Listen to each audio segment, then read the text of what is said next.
how to deposit in your trading account. So, ayan, punta lang kayo ng funds. Okay, and then deposit. Click nyo po yan. And then dito, mapapansin nyo, naka-default na yung wallet. Meron na kayong wallet account. Okay? So, ang wallet account na ito, dito kayo mag-internal transfer from your trading account to a wallet kung sakali magkakaroon na kayo ng withdrawal. Okay, so tuloy natin, deposit. Again, naka-default po yung wallet nyo and then click nyo lang tong Dragon Pay tapos continue. Ayan, and then syempre, magkano yung i-deposit nyo? Let's say $100. Okay, so type nyo lang dyan, 6,000. Okay, 6,000 peso. Ayan, kung mapansin nyo, naka-PHP siya and then i-convert niya into dollar. Okay, and then continue. Tapos, ito, summary lang yan ng kung magkano yung i-deposit nyo. Then, click continue. Ayan. So, maglalanding na kayo sa page ni Dragon Pay. So, click nyo lang po Pay Now.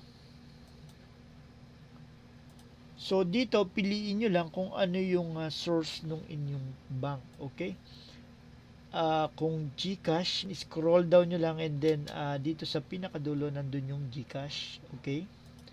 And then agree, select. Okay? Pero bago yon, pag po any local banks, click nyo lang po, select nyo lang and then next. Tapos abangan yung isesend nung banko dun sa email nyo and then bibigyan kayo ng instructions kung paano kayo mag-deposit kay Dragon Pay. Okay?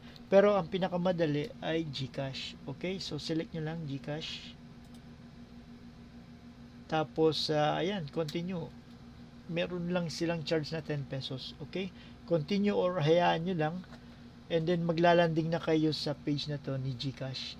So halimbawa, okay, click next and then pag kinlik nyo yung next, manghihingi naman siya nung 4-digit pin nung GCash nyo. Okay? So pagkatapos nun, ayun na. Check nyo lang yung account nyo and then makikita nyo na yung i-deposit nyo. Alright? Instant po yan, real time yan, makikita nyo kagad dun sa account nyo, sa wallet balance nyo, meron na kayong 100. Alright? So, ayan, guys, sinare ko sa inyo kung paano mag-deposit